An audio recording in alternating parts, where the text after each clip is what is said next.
That's saying good. All righty. All right, greetings, everyone. Greetings. Greetings. Greetings. All right, can everybody mute up for me, because y'all, even though we're not streaming on Facebook, we are losing the head screen. So if everybody could mute up. I don't know how to do that. All right, that's quite all right. That's quite all right, dear. You don't have to. Okay, because I'm scared I'm gonna lose you. Yeah, I know, but please don't make any sounds at this point. I promise I won't. All right. All right, greetings, everybody. I'm Baba Senghor Jawara Baye. I'm the acting president of the Harambe Division 369 of the UNIA-ACL Rehabilitating Committee 2020. It's an honor and a pleasure to be here today, and I'm going to open up officially as our ancestors opened up under Marcus Garvey and Amy Jocks Garvey back in the day. So the Universal Negro Improvement Association and African Communities League is a social, friendly, humanitarian, charitable, educational, institutional, constructive, and expansive society, and is founded by persons desiring to the utmost to work for the general uplift of the African Negro peoples of the world. And the members pledge themselves to do all in their power to conserve the rights of their noble race and to respect the rights of all woman and mankind, believing always in the sisterhood and brotherhood of woman and man, and the motherhood and fatherhood of the Most High God. The motto of the organization is one God, one aim, one destiny. Therefore, let justice be done to all mankind, realizing that if the strong oppresses the weak, confusion and discontent will ever mark the path of woman and man.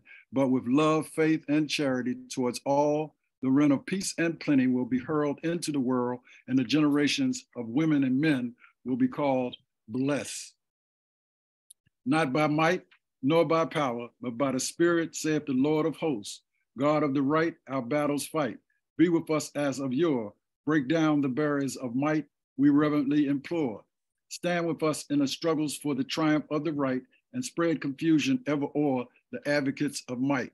And let them know that righteousness is mightier than sin, and let them know that righteousness is mightier than sin, that might is only selfishness and cannot or not win.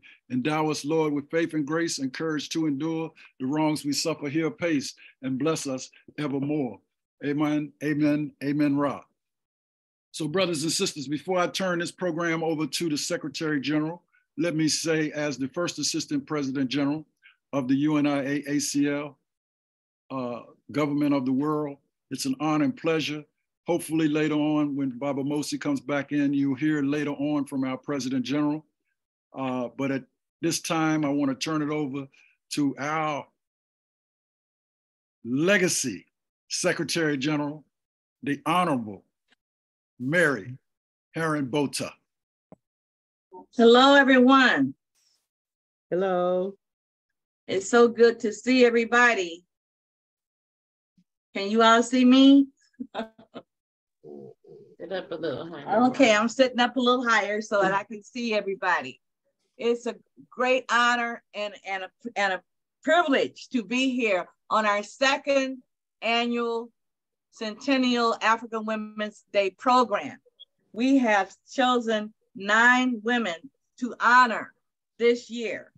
But before I say anything else, we're going to call on Sister Margot Thomas, my Assistant Secretary General, and she's the Executive Secretary of Division 369, to give the official welcome. Sister Margot. Just one moment. Phone starts ringing as soon as you, that was the PG calling me, so I got to call him back. He can't get in, I'm sure. Greetings, everyone. I got that, Margot. Margot, I'm communicating with him to let him know he's not going to be able to get in right now. Okay. Okay. Greetings, everyone. I'm sorry, not unless Carla can let him in. If Carla sees she can let him in, she can do that. I don't know whether she can. Baba Mosi was the one hosting. I just let PG in. Audio. Okay, everybody, we got it covered. Go ahead, Margot. Once again, greetings, everyone. Greetings. Greetings.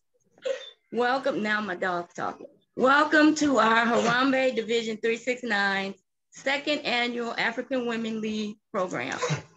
Our theme for this year's program is African Women Lead Through Education and Culture.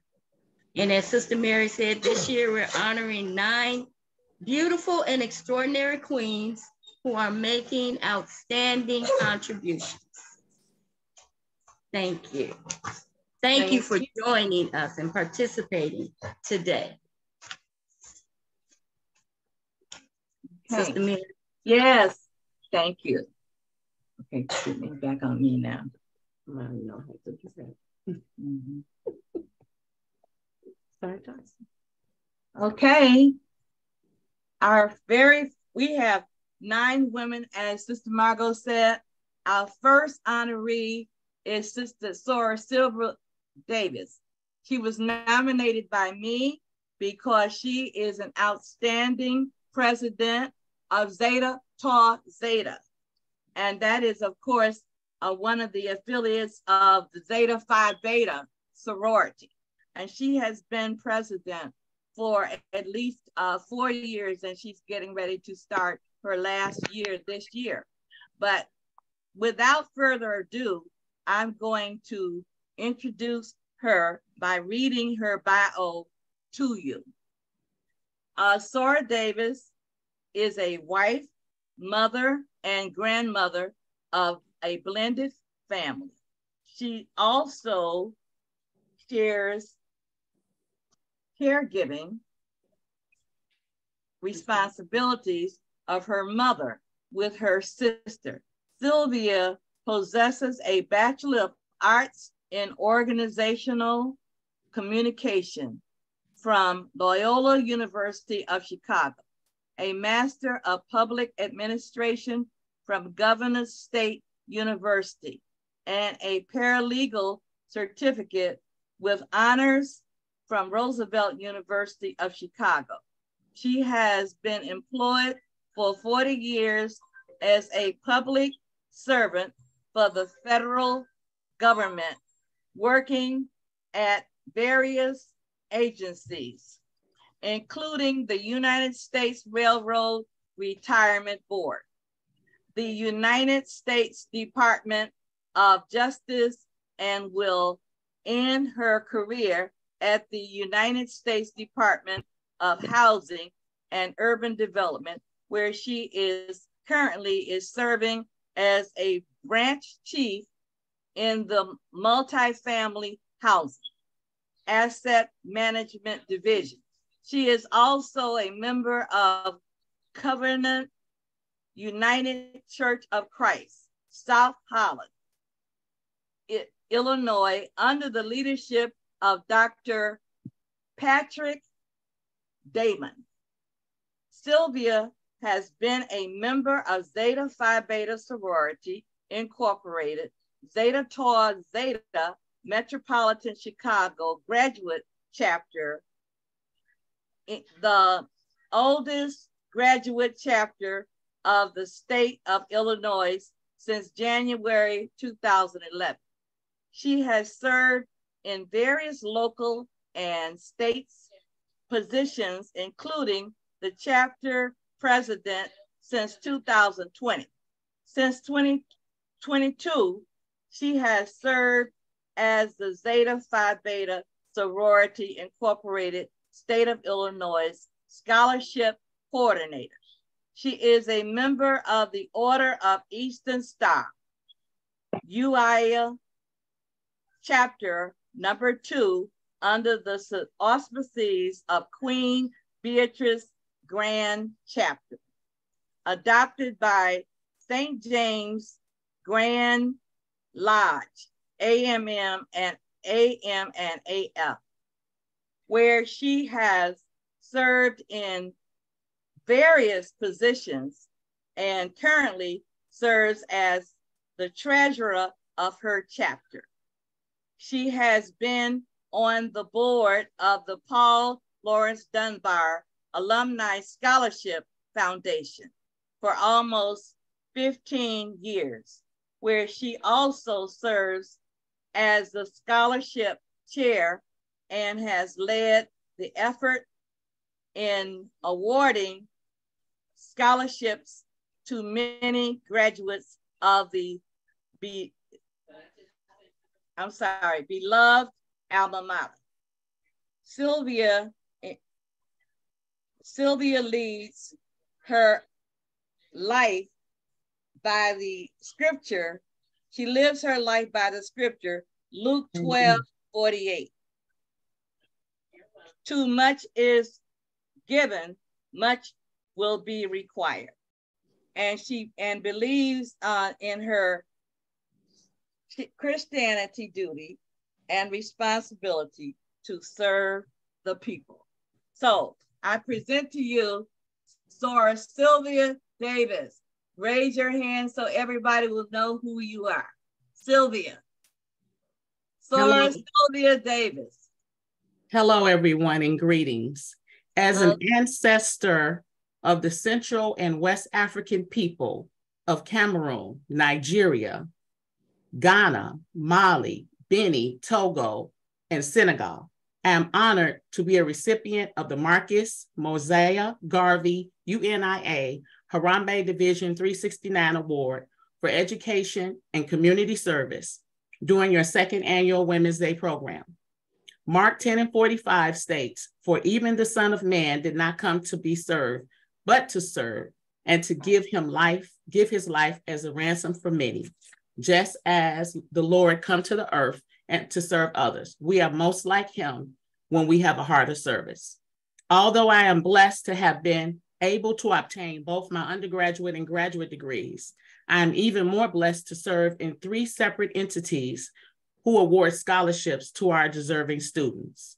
As a child, although I was blessed to have been the recipient of various acts of community service by an individual named Miss Jackie, who lived in the same public housing projects that I lived in on the south side of Chicago, I was even more blessed because Miss Jackie's actions taught me the true meaning of service to the community by spending time with us, introducing us to different people, taking us to different places, and giving us the opportunity to experience different things, which allowed us to see that we were no different than anyone else.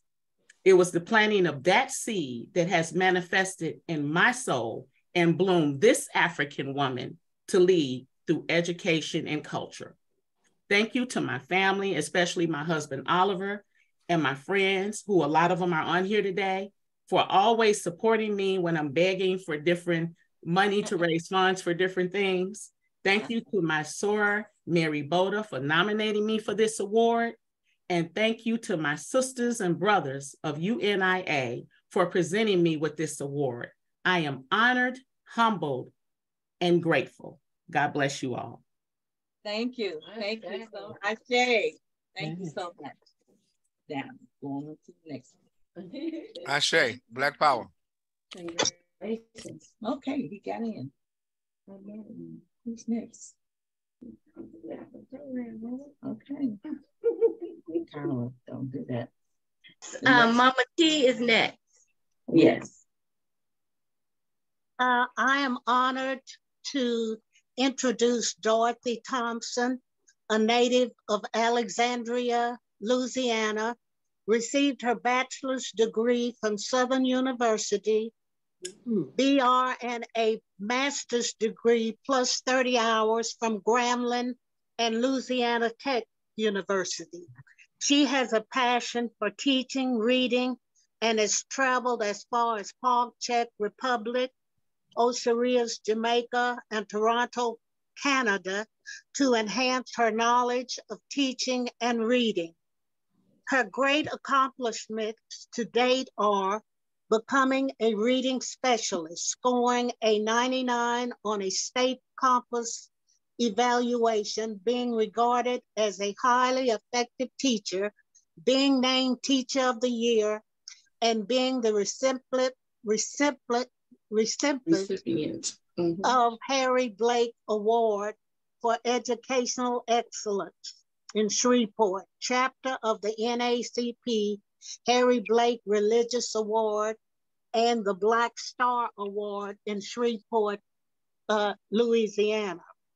Her professional affiliations include North Louisiana Reading Council, Louisiana Reading Association, International Reading Association, Concerned Black Educators Association, Louisiana Retired Teachers Association. She is a member of the Mount Canaan Baptist Church, Alpha Kappa Alpha Sorority, Southern University, alumni of Federation NAACP, and National Association of University Women. After teaching for 34 years in the Bossier Parish School System, she began facilitating the Canon Home Study Support Program at her church that offers academic curriculum tutoring for students who are part of the state of Louisiana's home study program. She is married to Stephen Thompson, and together they are the proud parents of 3 daughters and 4 grandchildren. Her favorite proverb is, "It takes a village to raise a child." Yes. Now, I now introduce Dorothy Thompson to follow up with some words. Good evening. It is an honor to accept this prestigious award. I thank you, Mama T, for nominating me and for inspiring me for over 20 years. And you always have encouraged me to continue to, to continue to inspire others and to continue on my path to serving my community through education. I want to say thank you to everyone who considered me for this award, and I am truly grateful.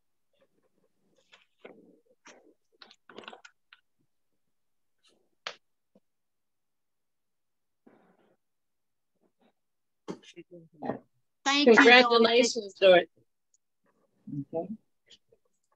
Next is you, Carla. Dora Muhammad. Sister Carla, you're next. Yeah. Greetings. I am Mary Volta's daughter, Carla. Welcome everyone. I just wanted to do a quick little kind of intro, the reasons that I nominated, the 2 ladies that I nominated. One would be Mama Tendai Paula Johnson is her full name, and Sister Dora Muhammad, Dora Ann Lot Muhammad. Mama Tendai I met last year, I think, for the very first time. And I got to spend more time with her in March at the HEC. I was impressed with, you run into a lot of people, men and women that are older, that get caught up in the loop of ageism. She busted all that open. Most, people, I want to say aged and well, they don't like technology. Well, she surpasses me and so many others. I'll read her bio first, just to give you an example. Mama Tendai Paula Johnson, she lives in Fayetteville, North Carolina. She's currently serving as Senior Associate for Associates for Institutional Development, a Black higher education consulting firm that provides services to historically Black colleges and universities, and as an independent consultant working as advisor and evaluator for an NSF-funded STEM grant at Fayetteville State University. Having retired as a special assistant to the president for grant management services at Shaw University, her former HBCU experiences include Associate Vice Chancellor for Institutional Research, Testing, and Title III programs at Fayetteville State University. Special Assistant to the Chancellor and with responsibilities for institutional Effectiveness and Assessment, Director of Institutional Research at Coppin State University, and Adjunct Professor teaching People and Politics of Africa and teaching Introduction to Africa and the African Diaspora in the History Department at Morgan State University. Other professional experiences include work in both public and private sectors. For numerous years, Ms. Johnson worked as a corporate middle-level manager, where she oversaw and introduced performance-based contracting for vocational education, computer programming and repair, and K-16 academic institutions using computer-assisted instruction, primarily for Black and Brown students. Before her private experience, Mama Tendai supported Nia Educational Institute with its initial funding and assumed the daily operations of the school from its second year of operation. She has an extensive grant writing and management background that includes both national and international responsibilities and experiences with FOSI in Africa and Black communities in the diaspora. An initiated AWO, devotee of Oshun. Her educational background in African and African diaspora studies, coupled with extensive international travel, have supported her commitment to uplift the reconnection of African people worldwide. She serves the African Diaspora Ancestral Commemoration Institute, ADASI, having introduced ancestor altar building, which have become a primary service of the organization. And I've seen some of the videos of them, they're beautiful. ADASI annually hosts an African and Ancestor celebration on the second Saturday of June to help harness the collective energies of like organizations on the same date. As a trustee, she continues to support and uplift the Ladikoju Foundation in Osogbo. I knew I was gonna have a problem with this one. Forgive the pronunciation. Osogbo, Nigeria. An unapologetic Garveyite, Mama Tendai was recently appointed Minister of Education for the UNIA-ACL RC2020, a position in which she is honored to serve. However, mother and grandmother provide her greatest challenges and rewards. Okay. And I give this time now to Mama Tendai to speak to her life shortened in this because she's done so much more. That's only, sisters, that's only because I'm probably the oldest one here.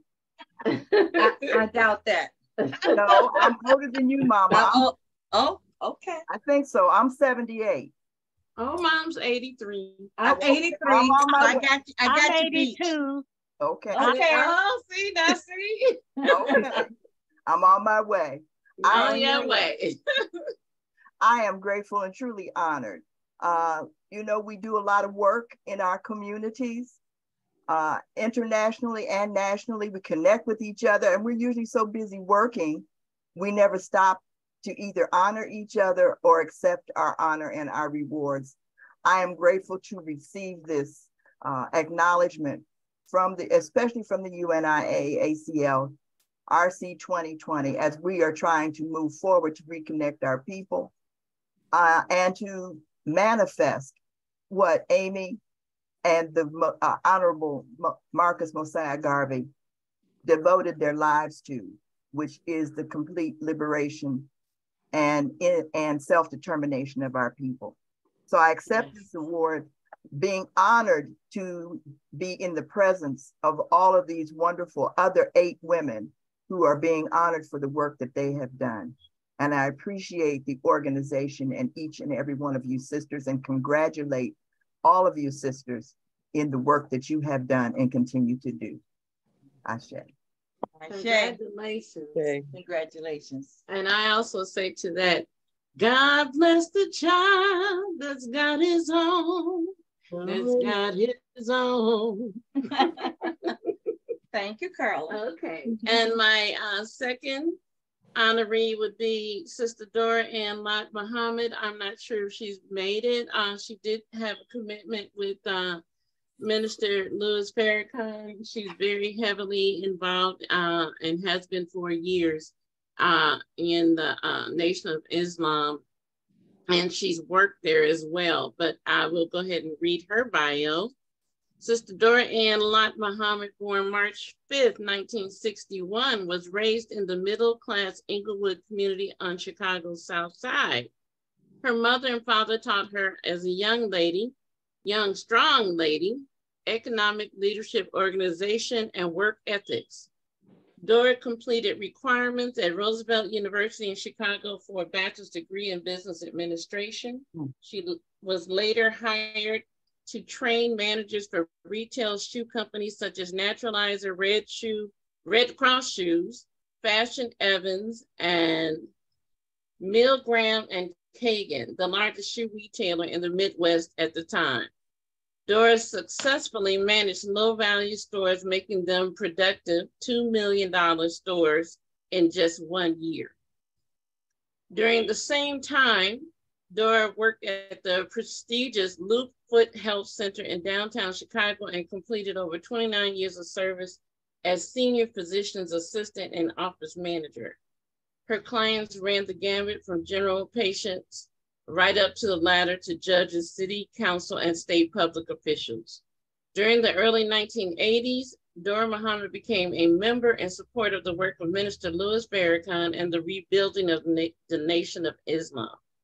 She was a great help to Minister Farrakhan during the infant stages of development of the rebirth of the Nation of Islam, along with her brother, ancestor, Amir Muhammad, former James X. Lott, who was appointed the chief emissary to the street organizations by Brother Minister Farrakhan prior to his 1996 passing. In 1997, Dora married Barney Muhammad and together began the family real estate investment business using the Charlton Sheets real estate strategy of no money down, money back at closing. Within a few years, the real estate investments yielded over 14 single-family homes valued at over $1 million. Dora enhanced the real estate opportunities in 2001 by passing the Illinois Real Estate Salesman and Brokers Licensing requirement. Dora became a Chicago phenomenon among the real estate community. During real estate closings, she was always known to find harmonic ways to complete complex and heated closings, oftentimes saving face as well as potential commissions lost for attorneys, brokers, and closing agents. Just prior to the 2008 collapsing of the housing market, Dora wisely recognized the impending housing bubble burst and liquidated most of her real estate holdings. And then in Illinois, the backlash of the real estate collapse was traumatic. As a result, the real estate licensing laws were dramatically revamped with stringent new requirements that eliminated salesmen licensing, required stronger retraining and testing for brokers to become managing brokers. Dora became certified as an Illinois licensed managing broker of Dora Ann Lot Muhammad Real Estate Company. She passed the managing broker state exam the first sitting, while most applicants required more than 2 or 3 attempts. Today, she is owner and operator of the worldwide well-known as prestigious Rosebud's Reflections Jewelry and Accessories, Jewel of the Chicago South Side, located at 1240 East 79th Street, and online internet at www.rosebudreflectionsshop.com. I don't know if she made it on here, but I say thank you so much, Dora, for all that you do, representing the community and working hard to be there for our people and, you know, rebuilding what we need to rebuild and where we. How do I show them that I'm on? We see you, Sister Teresa. We see you. Okay, we see you and we hear you. And we hear you. Oh, I'm sorry. That's okay. Welcome, Sister Teresa. But I congratulate both ladies, and I hope to continue to learn and grow from being in your presence. And I am honored just to have you guys here, all of the honorees. Thank you. Next person is Margot. Margot is next. Yes, I'm next. I nominated two very wonderful women, Sister Kathy English Holt and Sister Nia Rogers. I'm going to read Mama Kathy's bio first. I nominated Mama Kathy because she does such outstanding work inside the UNIA and outside the UNIA. She's just phenomenal. Everything she does is just, I don't even know how she does so much. But I'm going to read, and it's not, everything is not, she didn't include everything in her bio, but I'm going to read what she says in her bio. Sister Kathy English Holt is a community and cultural woman.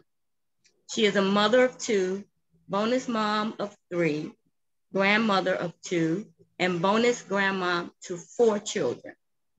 A native Washingtonian with roots in the gold mines of West Virginia. She is a life partner of Baba Sangor Baye. For over 30 years, Mama Kathy has had a private therapeutic practice working with the whole person from cradle to grave. Her therapies include massage, hypnotherapy, and Reiki. In addition, she serves as an ordained minister and an end-of-life doula. As a performing artist, Kathy has worked with several local and regional theater companies, playwrights, and musicians. After experiencing a challenging illness, she began a serious meditation practice, which opened her up to hear the call, return me to my relevance, from the esteemed ancestral educator, activist, organizer, and religious leader, Nanny Helen Burroughs. In 2012, Sister Kathy founded I Things to Collard Greens, a summer camp for girls dedicated to the memory of Miss Burroughs, and produced a one-woman show, Nanny Lives, called Nanny Lives. Since then, she has shared the story of Miss Burroughs to audiences throughout the country and continues the work of Miss Burroughs in a summer program for girls. She is a member of People's Congregational United Church of Christ, where she sings in the choir.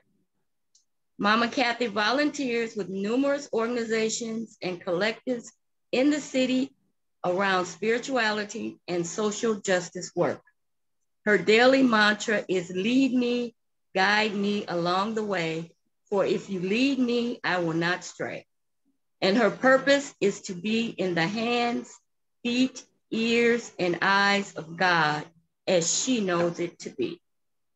I introduce Sister Kathy English Holt, and would you like to say a few words?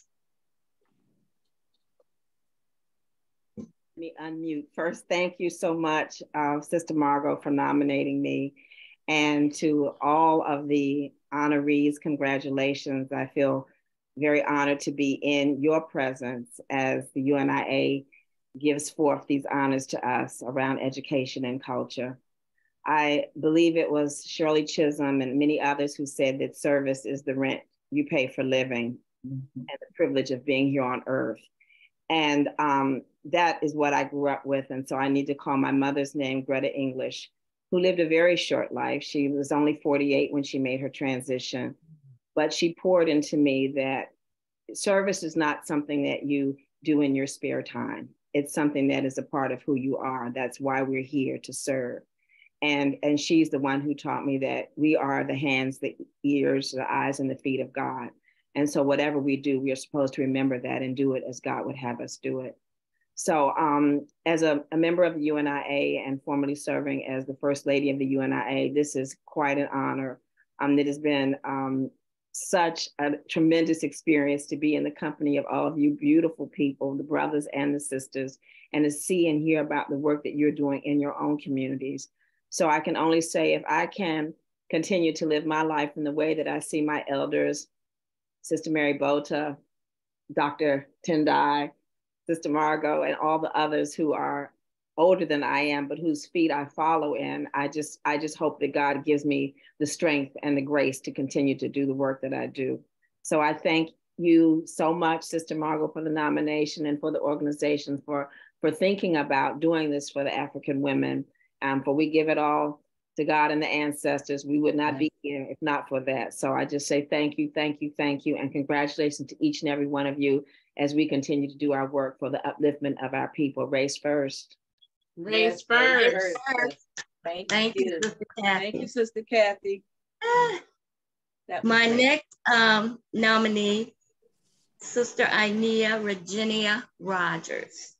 And I nominated her because she is such a very quiet spirit that works diligently in the background. You would never know she's there. She's so quiet. And I truly think she should be honored for the work that she does in the UNIA-ACL RC2020. She is our Counsel General. So we surely rely on her in the UNIA. I will read. I don't believe Sister Nia was able to get on today. She had to work. So I'm going to read her bio. And it starts, Sister Virginia Rogers. She was born in Atlanta, Georgia. She has a biology undergraduate degree from Mundelein College in Chicago, Illinois. She has a Juris Doctorate degree from Howard University in Washington, D.C. She's the mother of 3, grandmother of 5. She is passionate about education, particularly the education of children who she believes are especially important, as they are, in fact, the ones whose shoulders the future depends. It's her goal to awaken the competency that is innate in all African descendants in the world so that they are able to create the world where we are, where we are restored to our historical greatness. To help accomplish this goal, for more than 20 years, she has operated a free tutoring program for people of all ages in the Washington, D.C. area. She helps people from age 4 to 80 gain their self-confidence as they become certain of their ability to learn anything.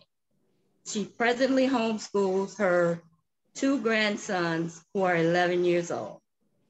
She actively practiced law in the DC area for over 25 years. She's worked with many African-centered people and organizations over her lifetime. She's presently the Counsel General for the UNIA-ACL RC2020, and she also works in an accounting office. She is affectionately known as Nia, which is a name given to her in 2014 by the brothers in the UNIA-ACL, who noticed her consistent emphasis with others regarding the correct spelling of her first name. She would tell them, my name is Regina, R-E-G-I-N-I-A, not Regina. Their creative name stuck. The name reminds her of the Kwanzaa principle of Nia, which means purpose, as this fits into her personal goals as described above. She uses the name humbly. She says she appreciates this nomination and is inspired to continue forward to achieve all her hopes and dreams for African people everywhere. That's Sister Nia Rogers. And she is not available to speak today.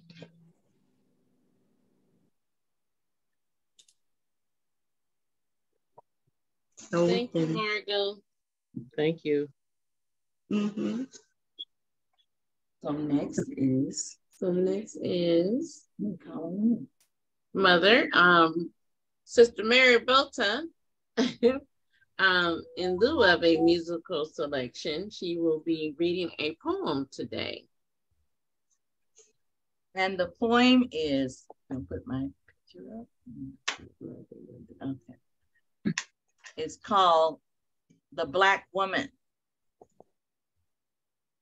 As great as Marcus Garvey was, he had the time to write poetry. You know, I always say that Marcus Garvey lived 3 or 4 lifetimes in his short 53 years on Earth. Most of us forget about how young he was. He was only 53 when he made his transition, but he had traveled the world. He had time to even write this beautiful poem as a tribute to Black women. And the name of this poem is The Black Woman by the Honorable Marcus Messiah Garvey. Black Queen of Beauty, thou hast given color to the world. Among other women, thou art royal and the fairest. Like the brightest of jewels in the regal diadem, shinest thou goddess of Africa, nature's purest emblem. Black men worship at thy virginal shrine of truest love, because in thine eyes a virtuous, steady, and holy mark, as we see in no other, clothed in silk or fine linen, from ancient Venus, the goddess, to mythical Helen.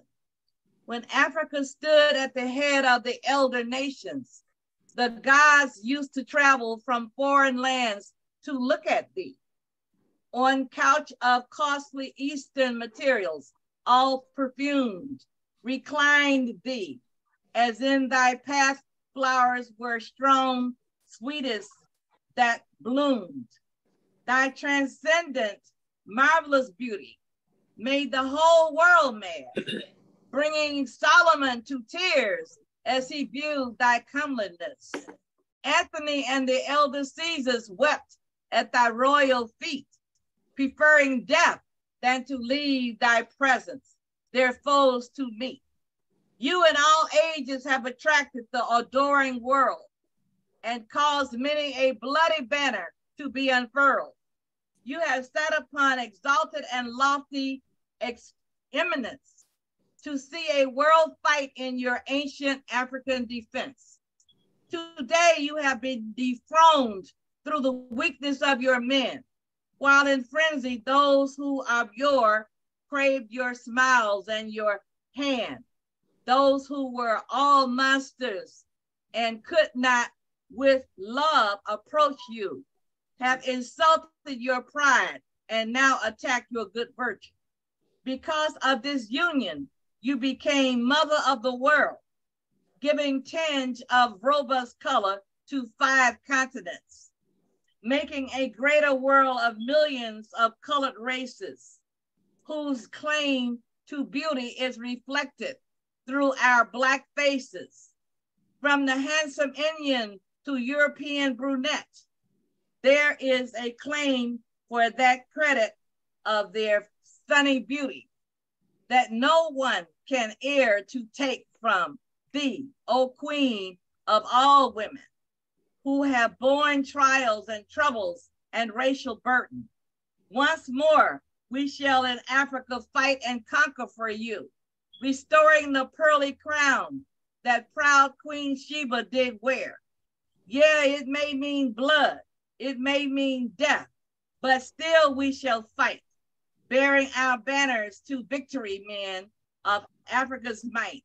Superior angels look like you in heaven above, but thou art fairest, queen of the seasons, queen of our love. No condition shall make us ever in life desert thee, sweet goddess of the evergreen land and placid blue sea. Thank you. Nice.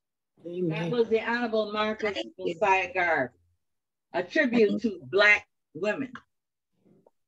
Beautiful. Okay, the next is Teresa. Teresa. So Teresa, if we can ask you to tell us why you honored, chose your honorees or nominated them. Where's Teresa? Can't you hear it? I don't see her. He's on mute. Teresa, mute. Unmute. Come off on mute, Teresa. There you Good go. evening. Good Good evening. evening. Ooh, Tell us why. Yeah, tell her again. She could hear you. what can I say about Minister Jackie Randle? She is our leadership at our church. She's a minister, but a woman of God that I've looked up to for over 30-some years. Her work shines. She shines when she comes into the room. Yes. She's just the ever-ready bunny, for sure. And I'm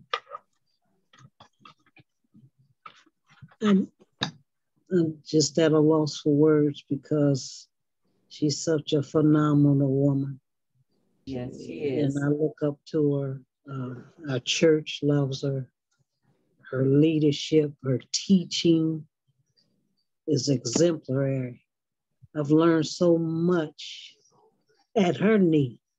And I'm proud to be a member, and I'm proud of her as our First Lady, which she wants you to call her Jackie. She does. And we do.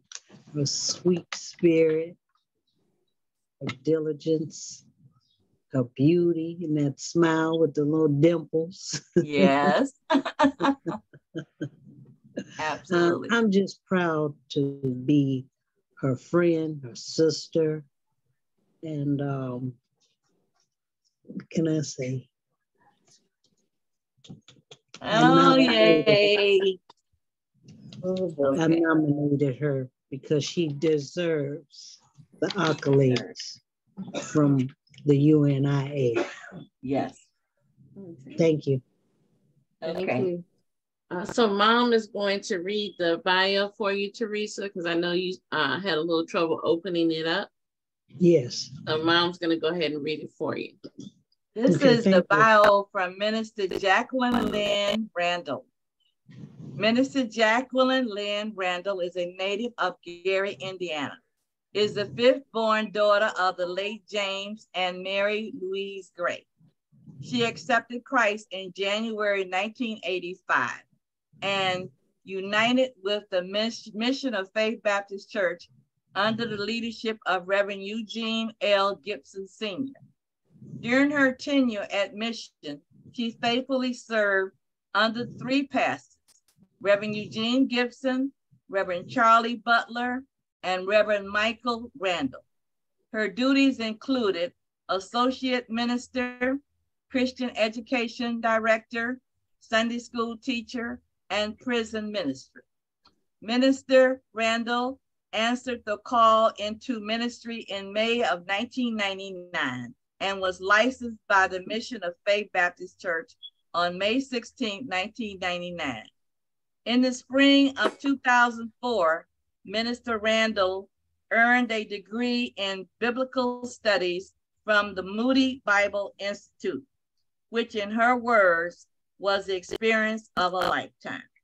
Minister Randle was reassigned to Hillcrest Baptist Church in 2005 through 2020 under the leadership of Pastor Audron Robinson.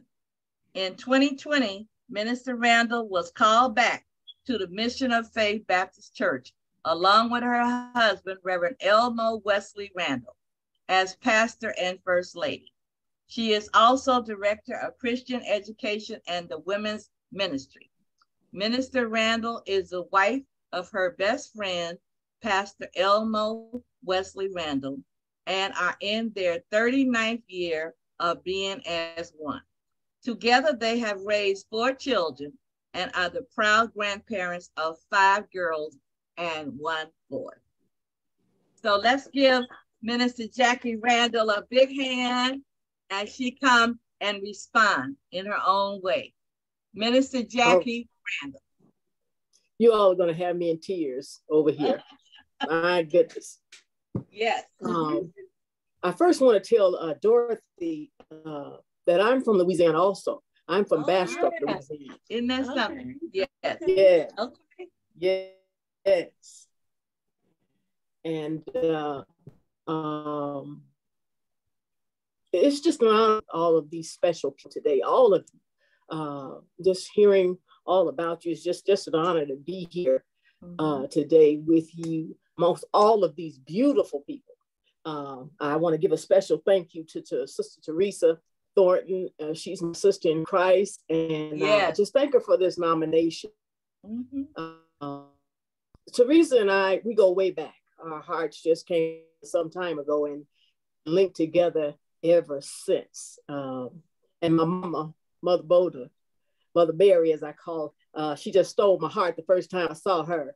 And I learned a lot from her. In the short time that I've known you, I've learned so much from you. So I just want to thank you for that. It's just an honor just to be around you, Mother Boda. It's just an honor to be there. Thank you. My mother passed away when I was 5 years old, so I was raised by my father. So it's just good to see, just to see women doing what they do. It's just an honor to see all of you doing what you do. And I just love it because I have a love for people, and I'm glad that my light is shining for others to see. Yes. I always tell people, I know nothing else but love. He asked us to love one another. Love one another. I truly try to do that because he asked us to do that. And sometimes, we find it hard to love others, but you have to ask him to help you to love one another, because that's what he asked us to do. That's what he asked us to do. And we need to try our best to do what he asked us to do. I hope I can continue to as the First Lady of the Mission of Faith Baptist Church, to continue to have this smile. It's not always easy to be a First Lady. You know how us women are sometimes. Did you hear me say us women? Us women can be something else sometimes. So even you can. But we just have to learn how to get along. Just have to learn how to get along, and just learn how to talk to one another in a nice way. We just have to come together and just love one another as women. We have so much to offer. We have a lot. We really, we have a lot to offer each other. So again, I just thank all of you for just allowing me to be here today. It is truly an honor. When I read the letter, Sister Boda gave me the letter, and I said, "Oh my God!" And I just cried. And I cried because people don't have to be nice. They don't. But when they are nice, it just makes you feel so good. It just makes you feel so good. So I just thank all of you. I thank you to my sister Teresa. I will always continue to love you, girl. Love you. Love you, love you, love you. Mother, love you so much. All of the ladies that are on here today and have been honored today, I love you too. I will carry you in my heart from this day forward. And I just thank God for just allowing all of us to be here today. It's good when we honor one another. We honor one another. When we honor one another, we should do that more often than we do. More often, More often than we do. So I just want to thank all of you today just for allowing me to be here. It's just a privilege and an honor. I just want you to know that I love you all, and I truly do. And I got my dimples for my daddy. Love you too. Love you too. Thank you. Love you, Jackie. Love you. We all do. What's next? Okay. Angela Palmer. Angela is next. Angela's next, yes. Either I got married or I changed slave masters. Talking about my last name.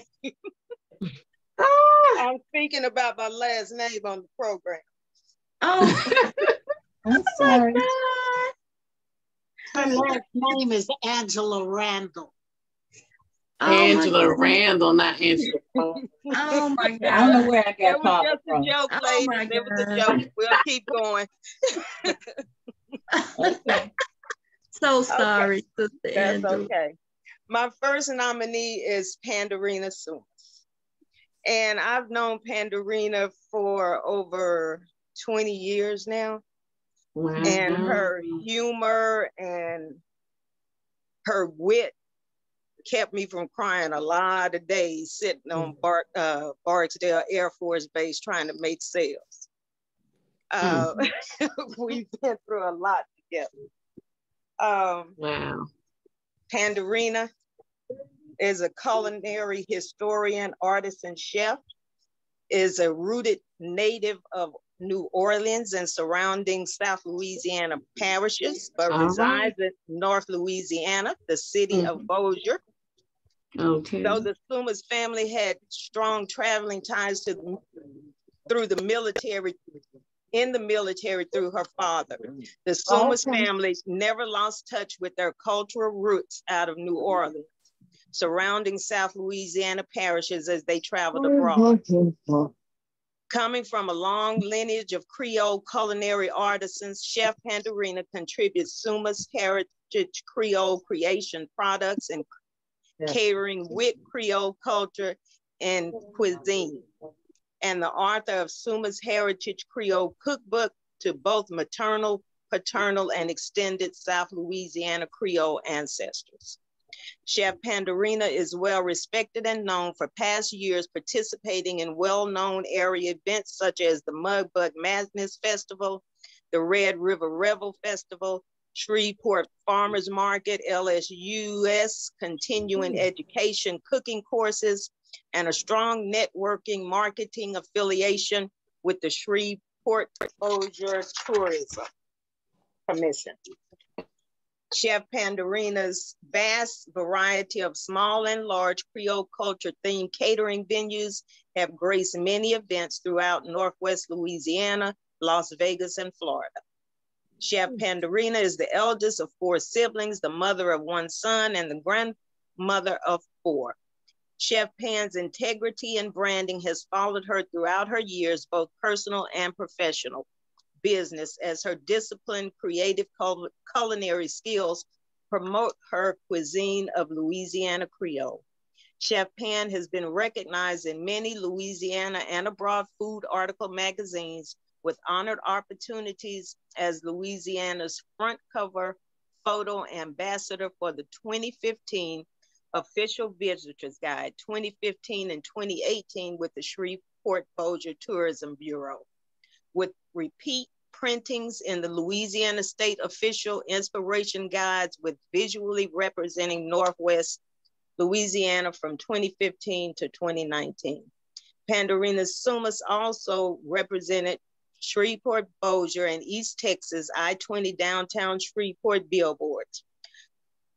Through Chef Panderina's products and services, she is well known for her famous branded logos of Roots and Roots. And we love you, Pan, and you are well deserving of this honor for all the hard work and the years that you have put in, and with all the obstacles that I know that you've gone through, you kept pushing forward. And I wish you much success, my sister. I'm almost at a loss of All words. right. Thank you. Okay. Thank you so much, Angela. I'm still in shock. When you called me a couple months ago, I said, you want me to do what? Again, thank you. And first, I want to give homage to the other 8 honorees. From hearing what I've heard so far, I almost needed to try to silently call Angela, said, I might need to back out.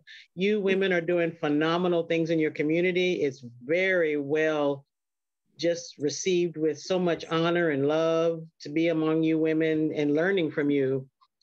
I want to thank Angela for nominating me for the UNIA Women's Program for today. Again, I'm probably a newbie amongst many of you. First time seeing you all, seeing such beautiful sisters of all ages and backgrounds and different places. It is truly an honor. Thank you, Angela, and I'm enjoying so much being here, seeing and meeting each and every one of you. Thank you. You are welcome. Thank you. Okay, my next nominee is Barbara Smith-Iverson.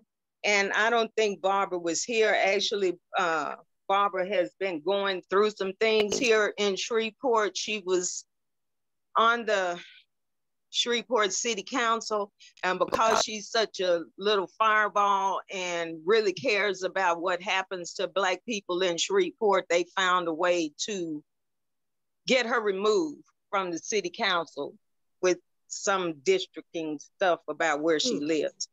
But I know she's gonna continue to fight that battle. Barbara Smith-Iverson was born in Monroe, Louisiana as the 5th child of 8 to Ida and Roosevelt William. Barbara was the first in her family to graduate from high school and college. She graduated from Grambling State University in business, marketing, computer information systems. After graduating from college, Barbara opened a child care academy where she educated thousands of children for academy success. She is responsible for being the first education rally to the city of Shreveport dealing with topics such as school to prison pipeline, standardized testing, high rates of STDs, teenage pregnancy, etc. Barbara believes all children can learn. She is currently the vice president of the NAACP, where she oversees the Youth Council Division. She did sit on the Caddo Parish School Board representing District 7. She is a high-value woman, an entrepreneur, mother, and humanitarian.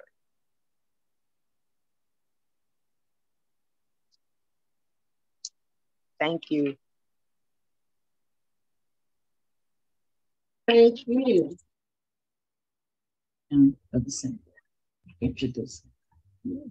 Okay, now we're gonna have our first Assistant President General and our President of Division 369 have a few remarks and introduce our keynote speaker, Dr. Tendai Paula Johnson.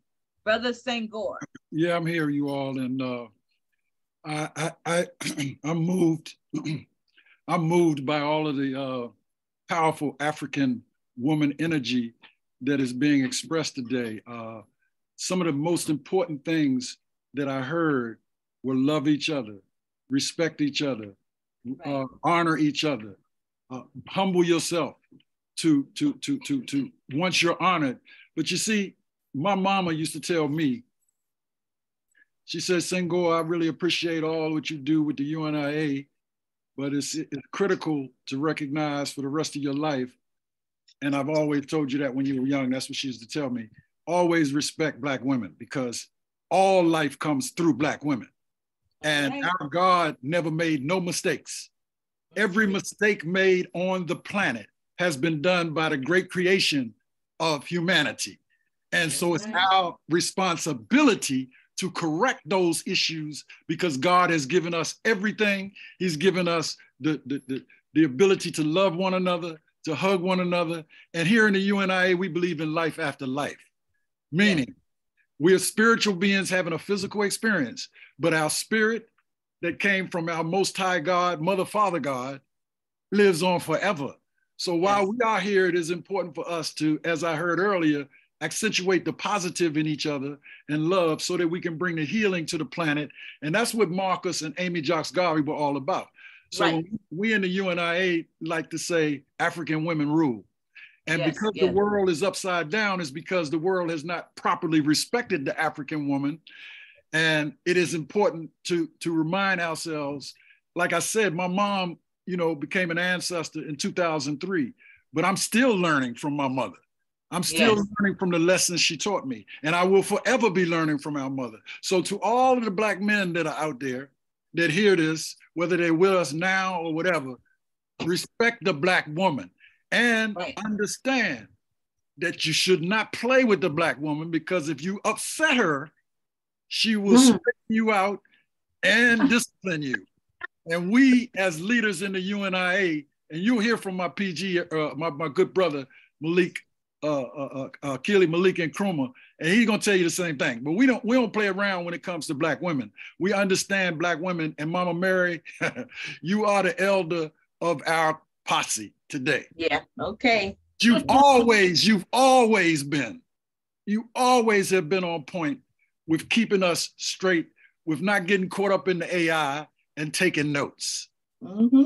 So I just want to say, in introducing this next sister, and I'm not going to go all into the resume because it's too long.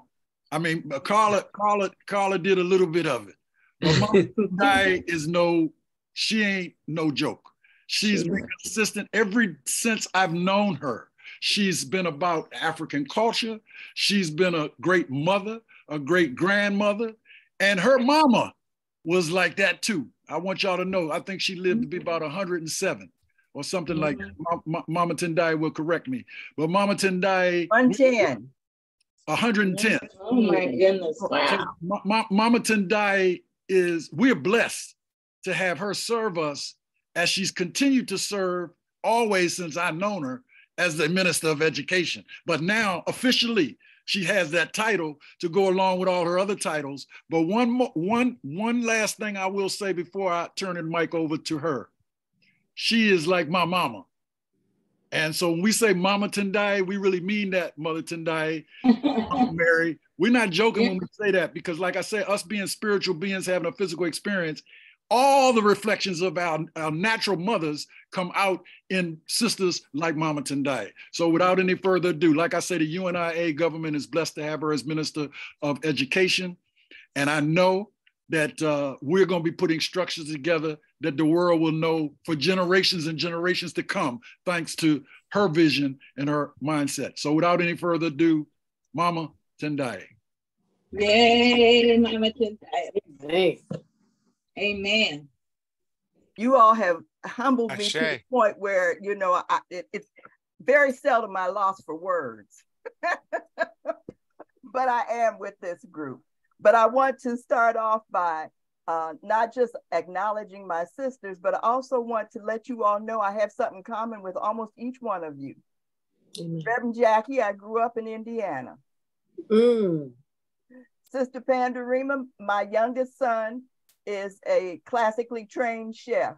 So we cooked, and when they were going to Ujamaa school, I'm the one who started the barbecued tofu. Okay. That's all right. Sister Dorothy, all right. The things that you have done in education, and I'm going to say you sisters have honored me more than what I deserve, because I'm really not a doctor. I'm a dropout. I did everything except my dissertation. So on my resume, it says ABD, all but dissertation, because as being a mother, that came first. And I had to work. And when I came here to Fayetteville to work at Fayetteville State University, as special assistant to the chancellor, I was supposed to be able to write my dissertation, but within 1 month, I had 3 areas and 12 people who were under me. And I was responsible for strategic planning. I was responsible for SACS liaison. I was government liaison. I was special assistant to her. I was over the Title III programs. I was over university testing and assessment. And I was over institutional research. So that's why I didn't finish writing my dissertation. Now let me see who else is here anyway, each one of you sisters, I have something in common with besides being an African woman. So I want to start off by saying I am, and I want to hear you say I am. I am. I am. Because you are. Because you are. Because you are. And you are. As you are. Because I am. Because I am. Without you, I can do nothing. Without you, I can do nothing. But with you, anything. I can do anything. I can do everything. Ashe. Amen. Ashe. Amen. Ashe. Ashe. Now, if Baba Mosey, if you would allow me to share my screen for you sisters, I have prepared a PowerPoint presentation so that I wouldn't bore you by you sitting here looking at me. So, all right.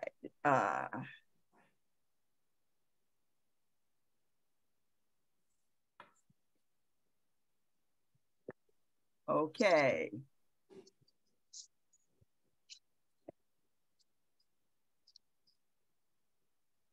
Are you all able to see this?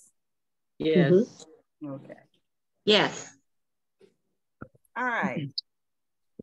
African women lead in education and culture is our topic, but in reality, as you all well know, the role of the African woman is multidimensional.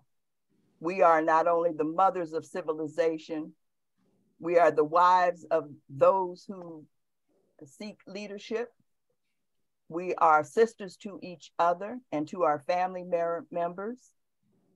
In our role as wife and mother, we are the culture bearers. We are the kingmakers, because if you notice any of the pictures, for example, of when you take a look at those pictures that have come from Kemet, ancient Kemet or Egypt, there's a woman who stands behind the throne. That's the mother.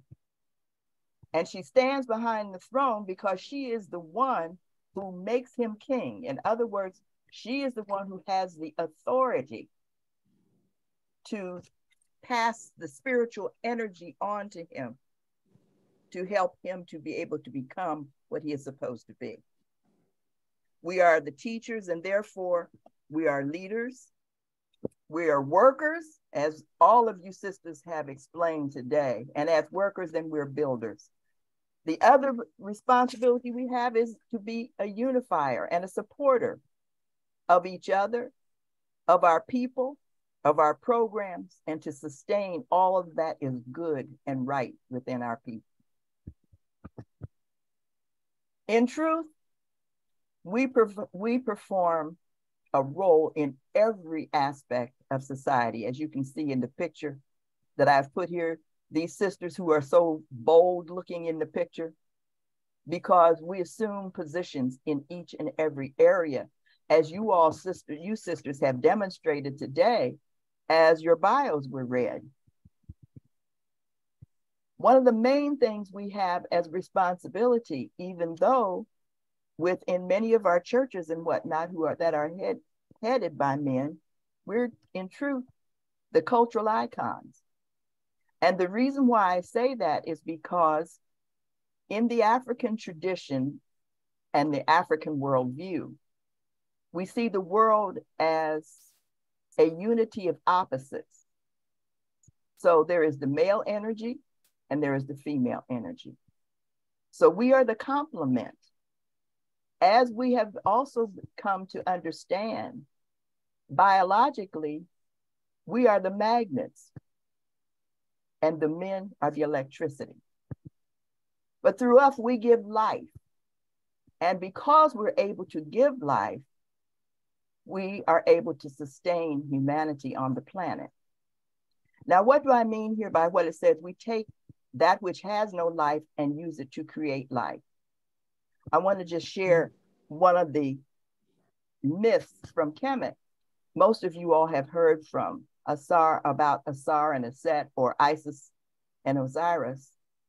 The story about Osiris being cut into many pieces and whatnot, and his wife going around the world to find the pieces to put him back together as a man. And the one thing that was missing was his umbola. So she fashioned one that fit her appropriately and then spread her wings and fly to her wings. Why did she do that? To make moisture, which was the semen.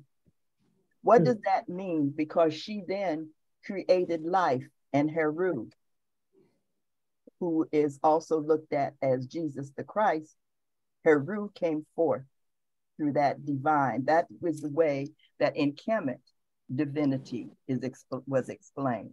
So what it means is that that which is not living, which is necessarily the sperm that comes into the woman's body, her body then takes over and life is formed inside of her, and she produces the life that comes forth. So it is not just the life of humanity, but it is the life when we think of the male and the female energies. We look around us in the world and we see in nature a male and a female energy that comes together to create life.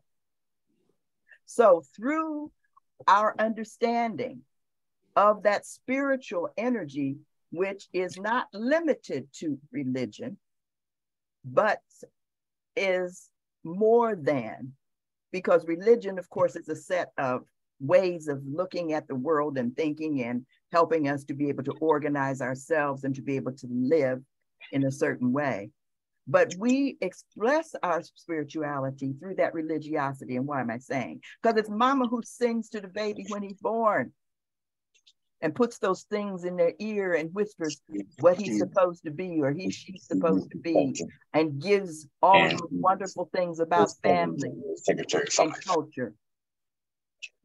So it is the mother, who is an educator, who is our child's first. Sorry, Tendai. Victor, please mute yourself. Victor, please mute yourself.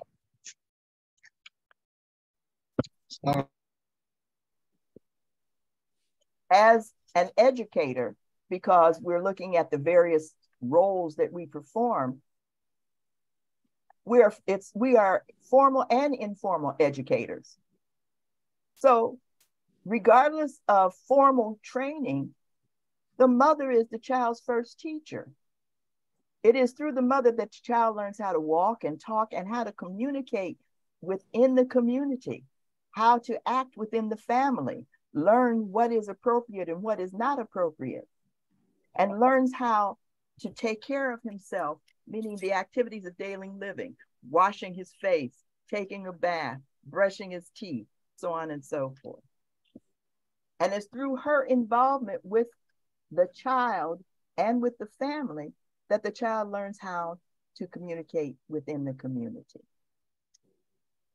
Talking to the child and whispering in his ears and telling him how to speak is the way that formal, informal education is also conveyed through the female, because it is this way that she passes on. Your grandmother used to do this. Your grandfather used to do that. Auntie so-and-so used to carry this.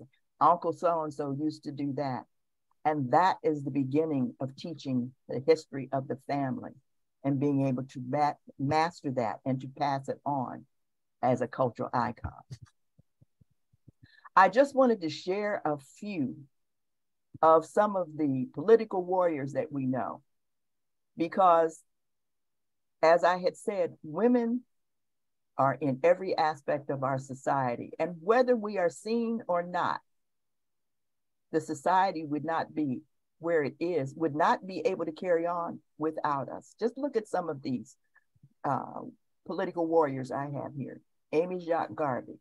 She's the one who gathered up the scraps and started writing so that people would even know about Garvey when he was no longer in physical form. Winnie Mandela is not given enough credit, but nobody knew who her husband was until she went on the campaign and put it out there. He was in jail.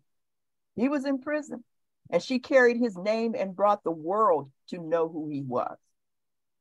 Sister Assata Shakur, of course, who is still in Cuba, who has written, who has been a warrior, who took on the name of the brothers who rescued her, Shakur. And many people don't know this sister, Wangari Maathai. She was the first woman to win a Nobel Peace Prize dealing with the environment. And many people don't know the sister who is here with the large head tie on. That's Fela Ransom Kuti's mother, Fumalayo. And she was a political activist in Nigeria way long before women were even known to be activists. As a matter of fact, that's how the government ended up killing her. They came in and basically into his house and threw her off the second-story window because she was making such noise as an African woman and bringing about such change in the community. And of course, we have continued to work in all of these areas between pushing for women's suffrage, but we pushed for the suffrage of our men before we pushed for suffrage for ourselves, because we've always been about the family and community. But we think about all of the organizations that women have started in the 19th and 18th, 19th, and 20th century are an extension of what they were prior to the enslavement of African people. Our beginnings were way before coming to the Western Hemisphere. But the women in the Black Panther Party, people don't even realize the fact that it was more women in the Black Panthers than there were men. Okay, and the UNIA, as I had said, Amy Ashwood Garvey, Amy Jock Garvey, and so there are a list of women who maintained the organization during Marcus Garvey's living time and even after, who made sure that the newspaper was printed, who made sure that the businesses were open, who continued to work with each other and establish various UNIA divisions throughout throughout the Western and Eastern world. So more recently, we have been looking at ourselves as protesters, but we've always been that, because if you go back and deal with the history of African women, if a woman was being mistreated in her household by her husband, then the other women would come, bang pots and pans, make noise, embarrass the man and everything to stop him from doing what he was doing, especially if her family didn't come back and get her. So women have always protested, and we've been involved in the independence movements when we were working also for the liberation of and independence of African countries. We're currently engaged in the reparations movements and have been. One of the first women, I can't think of her name now, but who was enslaved and who is in the northeastern part of the United States, who applied for and received some compensation because she basically declared herself independent. Callie House. Yes. So we've not always been behind. We have been beside and sometimes in front. And as we're looking at these organizations now that women or many people think is brand new, it is a continuation of what already existed in terms of us fighting for our total independence and struggle for self-determination. African Women Lead. And I'm sharing just a little historical information so that we can see some of the things. Why? You know, when we were growing up back in the day and they weren't teaching anything about African history and trying to get back to that point again, we thought the Amazons were Europeans and the real Amazons were the Dahomes. These women actually existed, and now, of course, because of the movie, people have become aware of this group. But why? And why were these women? These are the women who were closest to the king. And why? He didn't travel anywhere without them. They were his internal guard. Why? Because he said they didn't give birth to children. So he was their son. He was their child. And so with the women, he knew that nobody was going to try to overthrow him or to do anything else, because when an African woman loves you and takes you as her own, she is going to protect you all the way. And that was the reason why he chose these women to be his front guard. Many people don't know, they know Yasantua, but they don't know that there was a Queen Amina from Nigeria in the 16th century. All of these I'm showing you are women warriors. Queen Nzinga of Angola. And of course, Queen Yasantua. She's famous for saying, if you men will not fight, then we women will. And she fought the good fight. Once the Asante Hene was gone, she took over and continued to fight until they deported her after she was finally captured to the Seychelles Islands, where she passed in 1902. Queen Nandi is given a bad rap, according to, if you look at the movie, the Shaka Zulu movie. Mm-hmm. And the reason why she was given a bad rap, in truth, biologically, it wasn't that the sisters had a problem with her, but the problem with her was not because she was Shaka's mother, was because she had crossed the cultural line. Shaka's father was her cousin. And African people were the first to be exogamous, to marry outside. And she married inside. It's okay to marry parallel cousins because you're not crossing blood. But when you have cross cousins, there is some blood there. And that's what she had done, which is the reason why she was somewhat ostracized by other women. Now, as I'm bringing those forward to the time period here in the Western Hemisphere, I wanted to share some other women with you that you probably didn't know much about. So here we have Mary Shad Carey. She, of course, her childhood home was a refuge for fugitive slaves. So they were part of the Underground Railroad, and I chose her because she was the first woman in North America to publish a newspaper. We know the names of Mary Church Terrell, but many people didn't know that her co-founder was Josephine Ruffin.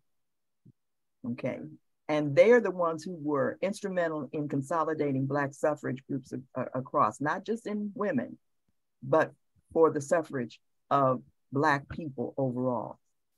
Now, of course, I have a special affinity for this sister because she was a hellion. Ida B. Wells, she took no prisoners. And it was her work that brought more attention to the lynchings that were occurring in the United States. And of course, our beloved Amy Jacques Garvey, director, working with her husband, working after her husband passed, continuing his work because she was as committed as he was to African people. And African women continue to lead. This is just an example.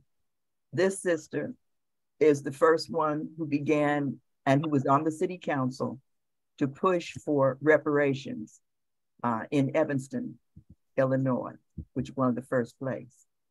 I wanted to share some things because we also don't recognize the developments of Black inventors. Shirley Jackson, the touch-tone phone, and the ID, the fiber optic cable that allows us to not just have our cell phones, but for our computers to work the way we're supposed to. Dr. Shirley Jackson. This sister, Mary Brown, closed circuit television. Okay. Mary Crow, voice over internet. Look at all of these patents, over 100 patents that are currently under review. She's still living. This is a favorite of mine, again, because former chair of the Department of Microbiology at Howard University, she was part of the initial Human Genome Project that actually identified the various genes and the gene structure for humanity. And you know what she says in her lectures? When that was done and she actually saw that string of genes, she saw God. And she recognized the relationship between the physical and the spiritual. So we are now in experience a world in change.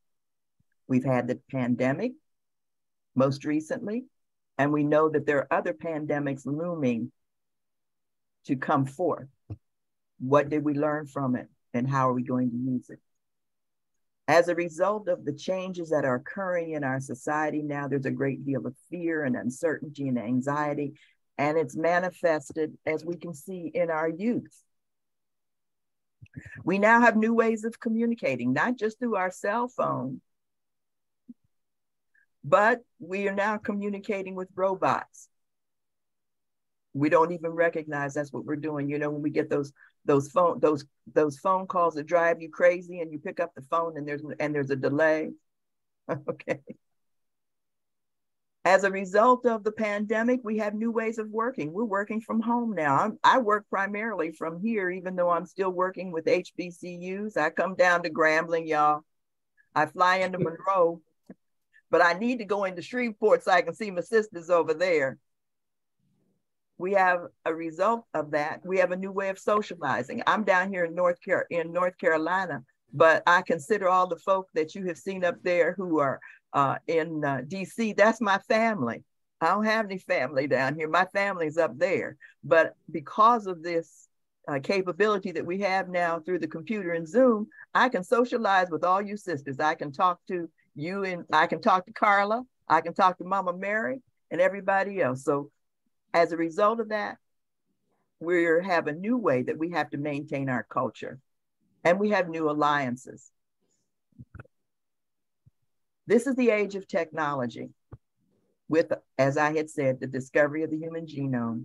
We don't exactly know what all they're going to do with that, but we do know that the data has been collected every time we bought something online, every time we bought something at Walmart, every time we went to Target or whatever and used a credit card. Any place where you have used a credit card, data has been collected on us. And so folk know as much about us, and in many instances, more than we know about ourselves. We now, the US government has created what? This interstellar space thing where now they're looking at and acknowledging that UFOs exist and trying to figure out how to interact and what are they going to do? What kind of research is going to come out of that? What innovation and what understanding about the world and humanity and so on and so forth. But we have an advantage, and that is our connection, our spirituality, our AI, African intelligence. I see this and the time in which we are living, especially a time in which, once again, there is a denial of all of the things that I just listed, a few of the things that African women have done over time and continue to do. And with the erasure of our history here in the Western Hemisphere, how will our children know who they are? And isn't it identity one of the major issues that is causing some of the separation that we're having in our community? In many instances, we're afraid of our children, or we deny them because they're misbehaving. But they didn't give birth to themselves, we gave birth to them. And therefore, it's going to be upon our shoulders and our responsibility to draw them back in and to teach them.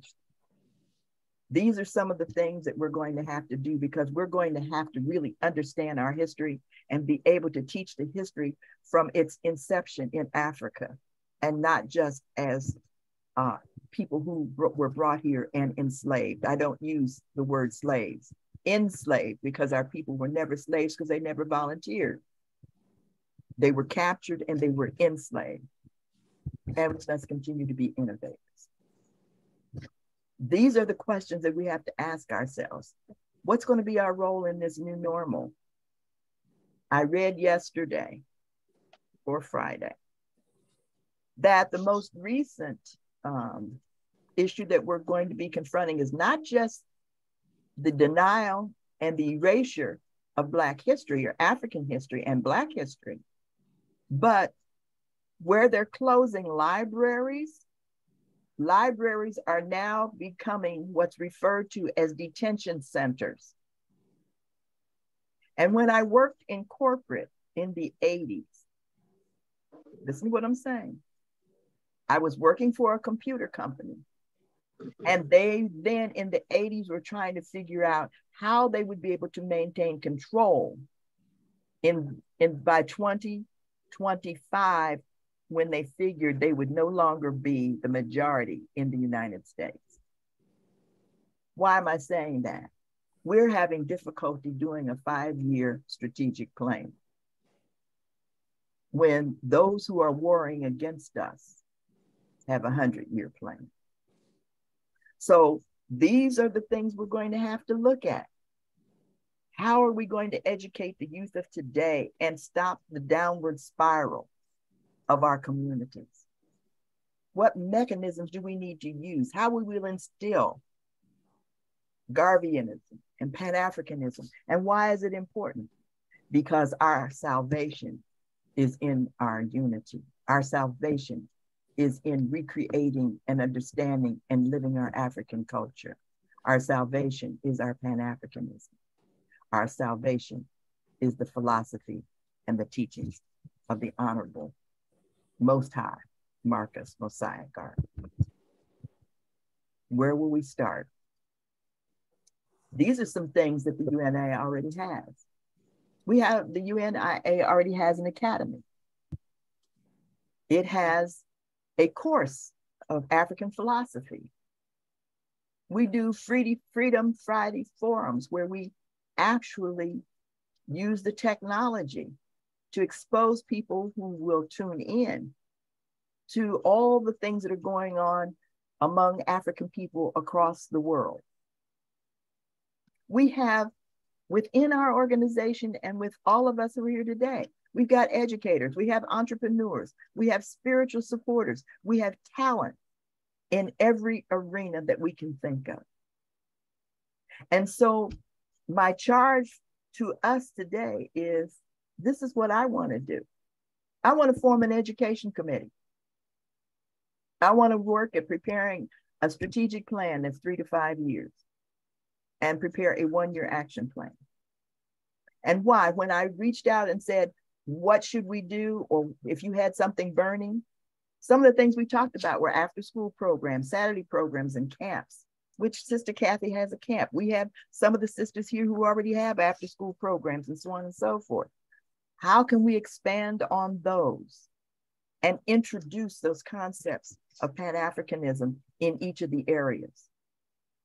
Can we consider being an umbrella organization for coalitions and collaboratives with other like organizations and bringing them in? And when we do, we must reach not just those who think like us, but all of those who look like us. This is what we need to do as sisters. I think we need to start here. We need to make sure that each one of us is involved with at least 2 organizations. Kwame Ture used to say that. Why? Because if you fight alone, it's easy for you to be taken down. But if you fight together, you stand a chance. If you get in difficulty, your organization is going to come help you. One of these organizations I'm suggesting that we're involved with needs to be concerned with you, because they are our legacy. They are our future. They are the generation that exists when we are gone. And we as sisters, we need to work on ourselves. So it begins in terms of what we've got, what we take in, so that we can make sure what we give out is stellar. So I'm telling sisters, start by drinking 8 glasses of water, get 15 minutes of exercise, which I don't do. Set up a simple ancestor altar or some area in your house that becomes a focal point for meditation and prayer that we can go to every day to be renewed and to hear from our ancestors so that we can follow their instruction and gather their energy to help us to move forward. Read something every day so that we keep up our skills and our ability to think critically. And every morning when we wake up, express gratitude. My first awakening words are Olodumare, which is the Yoruba word for God, Mother, Father, God. Thank you for another day of life, for the miracle of salvation, for life everlasting, and for a world without end.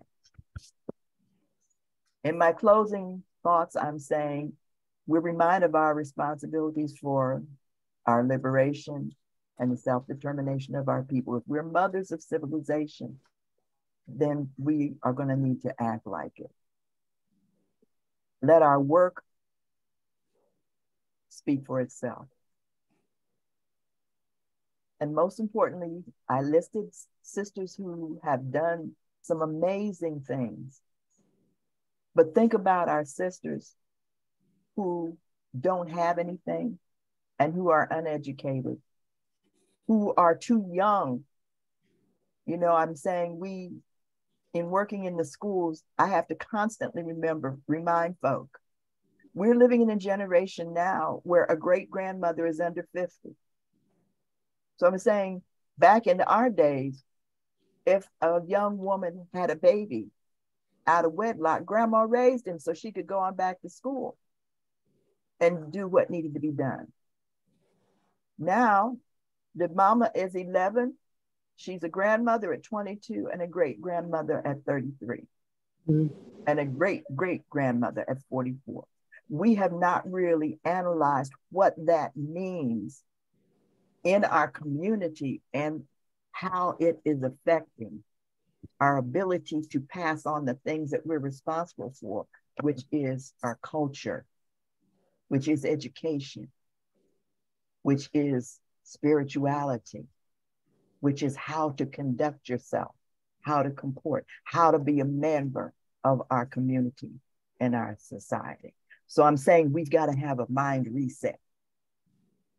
We've got to work with everybody, accepting our strengths and abilities, but also accepting our limitations and being willing to reach out to each other for help. Because truthfully, I believe that we can build the world that we want. And this is what I'm saying to us. We are the essence of Black love. And my sister, Ayo Handy, who is a breathologist, who has created Black Love Day, this is how she says for us. Number one, the 5 tenets of love. First, love of the Creator. Secondly, love of self. And I'm saying we women, I'm still learning how to do that, because I was brought up in the era in which we were told to sacrifice ourselves for our families and our community. So self-love, because if we're not healthy, we can't pass anything on. We can't continue to do the work. Love of our family, love of our community, love of our race. And so as I say Ashe, which means, and so be it, I ask you, sisters, for your discussion.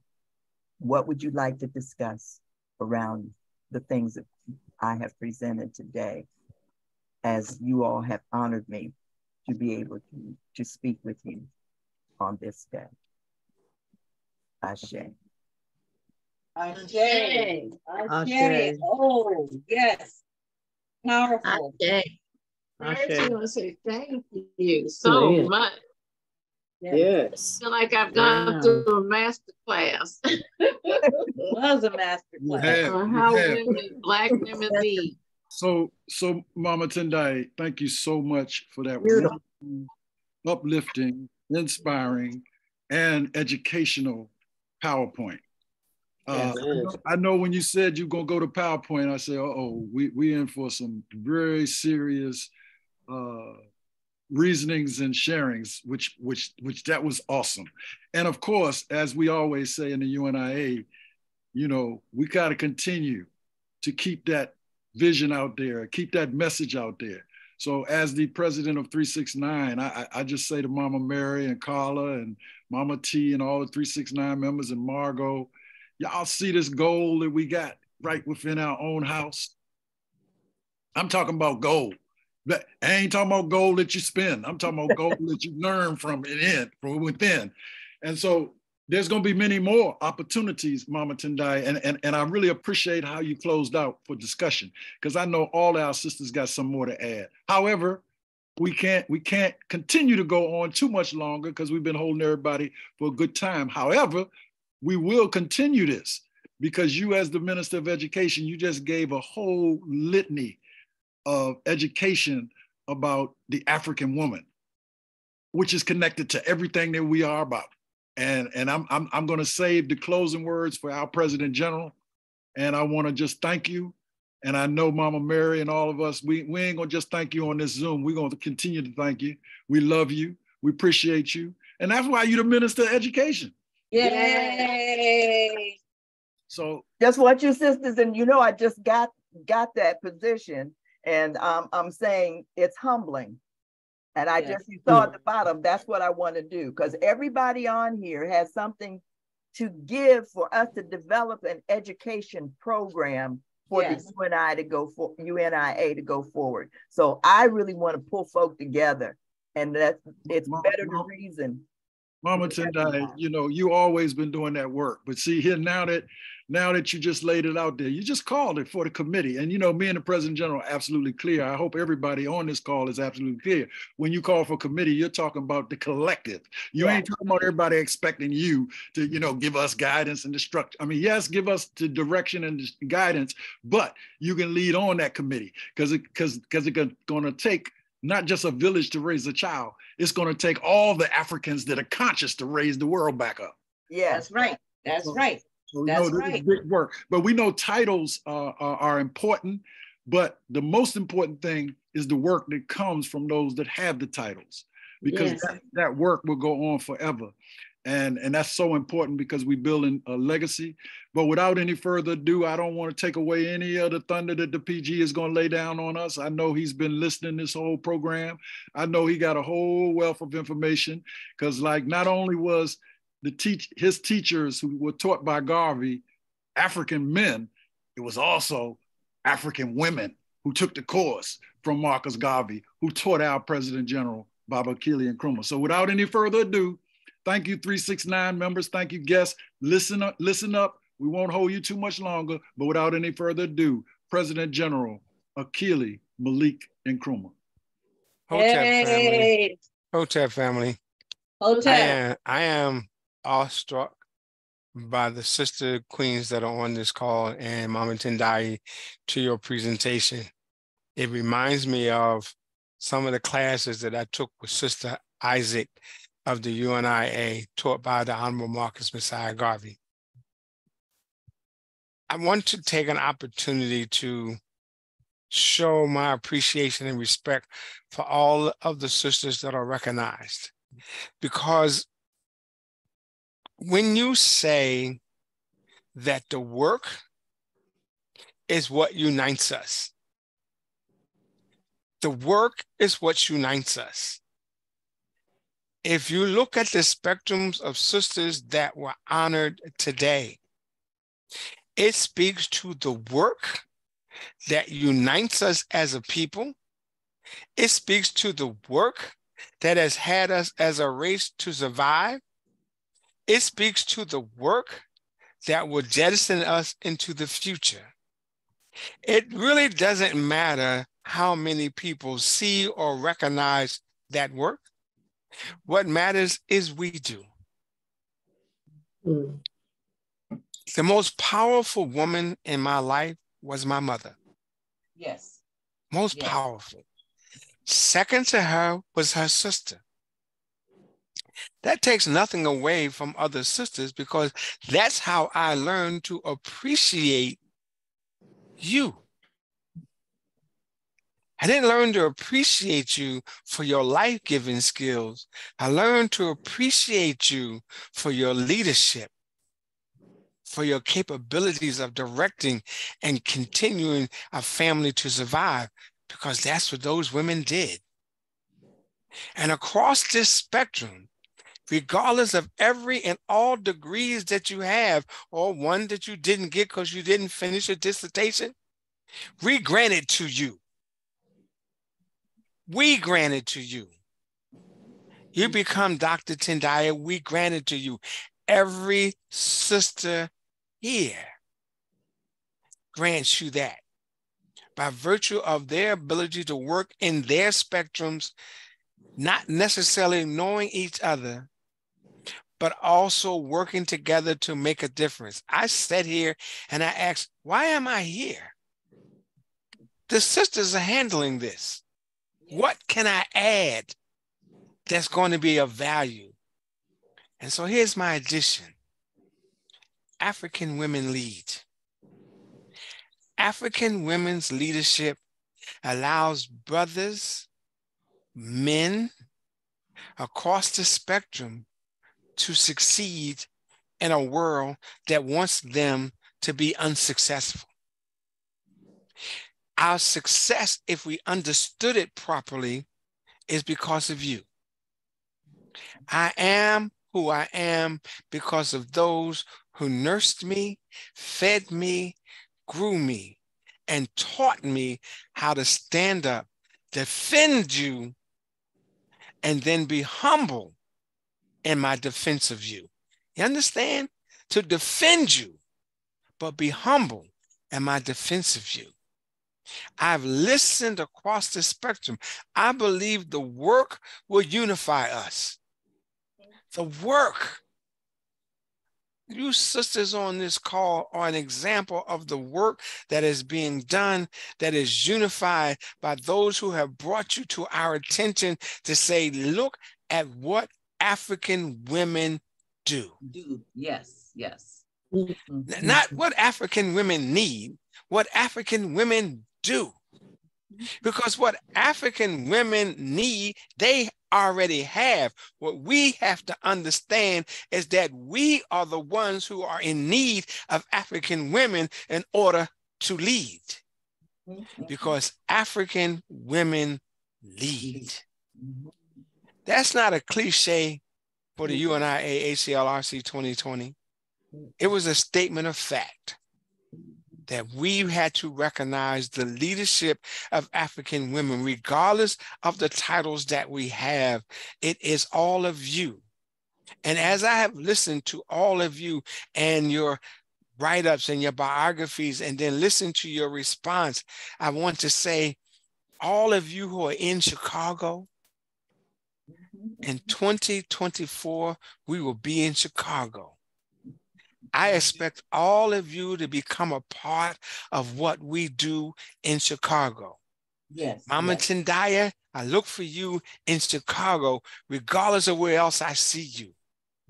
Understand, we have to show the world the leadership of African women within the UNIA-ACL. Yes, yes, yes. Amy Jax Garvey didn't pick up scraps. What she did is she said, in order for him to be recognized when he's gone, and I know no right thing writes that, but this is what she did. She said, I'm going to collect his speeches. I'm going to collect his work. I know this because Thomas W. Harvey and the UNIA-ACL Rehabilitating Committee was her support piece. And when she came to America with the books, they supported her. They moved forward so that we today have had those books that Amy Jax Garvey carried from the life and legacy of the Honorable Marcus Messiah Garvey, the Honorable Henrietta Benton Davis, as the Honorable Sister Isaac, and many of you will not know her name. But Sister Isaac, you know what always amazes me? Sister Isaac's eyes were not the best when I met her, but she could see better than people with eyes. She could see better than people with eyes. And I know you may find that odd, because it found me odd, because when they said, well, she couldn't, she was blind. She said she wasn't blind. She wasn't blind, because blind means you can't see. She could see. Yep, yep. She said, brother, you easy on the eye. And she said, brother, slow down a little bit. Take your time in presentation and lead this organization. I'm like, okay, Sister Queen. She was our lady president. Thomas W. Harvey yielded to her. Understand? He yielded to her. I say her name because all of you have mentioned sisters. Mama Tendai has given us a legacy of sisters. I want to give you just one. I want to give you Sister Isaac, because I want you to recognize that within the works of the Honorable Marcus Messiah Garvey, women, African women ruled. Yes, yes, yes, yes. You ruled. Mama Tendai's presentation was amazing. There were a few pieces. There were a few women that I didn't know. But for the most part, I knew the women that she spoke about. But I also know that there are women that stood behind Kwame Nkrumah that don't get mentioned. There are women that stood behind Thomas W. Harvey that don't get mentioned. We mentioned Jean Slappy. She was his daughter. But for all him to have had a daughter, there was another woman behind him. Exactly. That's right. The role of the African queen is undoubtedly why I say, why RC2020's position is African women lead. But I've also said it is the work that will unify us. It is the work that will cause our liberation. If you look at the women that are honored today, you are all honored for your work. It is your work that brought you here. It is your work that moves us forward. And what I will say to you, come 2024 in Chicago, I want to highlight all of your work in Chicago. I want to set the stage for the next 4 years, wrapping it around the leadership of African women, not a title, because you don't need one. Your existence, your contributions are measured by our race survival. That's what you measure. I am humbled and wasn't sure what to say, because as I listened to you, what I did is I leaned on the memory of my mom, on the memory of my mother, and found the strength, because she said, I birthed you to do this. You don't shy away. You lead. And African women will support your leadership because they lead. They lead. Asante Sana. Thank you. Wow, PG. Thank you, sir. I've known you for a while, and I know, but I'm not going to hold this up any longer because you absolutely on point, President General. I mean, I'm moved by all of this, and if we keep on trying to roll, we'll be loaded with tears, man. But water heals, so it's not tears of joy, and I feel you, PG. I feel all of y'all. And as the president of 369, I'm very proud of the Harambe division. We always step to the plate. We ain't so keen, even though we have the new Black Learning Channel with a whole slew of videos. We trying to keep up with my good brother, Baba Mosi, who I want to give big thanks to, who set in for my Yes. Baba Mosi, who is the Minister of Information and the president of 330. He took the time out so that we could do this because, believe it or not, Brother Heru is at a live. He's videoing a big group today and just couldn't be with us. So Baba Mosi, you did a wonderful job. Thank you, Baba Mosi.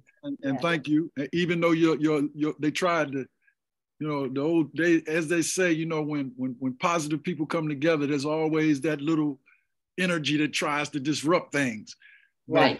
But we got the real AI though, y'all. So it don't matter. We gonna make it happen. We got what you said, Mama Tendai, ancestral intelligence. Right. No matter what they do, all this foolishness, God never made no mistake. So we're gonna make it. So everybody put up your big right fist for me and repeat this slogan after me. And remember, we are spiritual beings having a physical experience. But we always got to pay homage to those who came before us and that energy that brought all the love and life to the planet. So we say, one God. One God. One aim. One aim. And one destiny. One destiny. So as we shut down, y'all don't have to jump off of the Zoom until Baba Mosi's got to go somewhere and do something. But, we can sit down to Facebook and keep the Zoom up if y'all want to greet and talk to each other a little bit at the whim of Baba Mosi's time. So thank you all.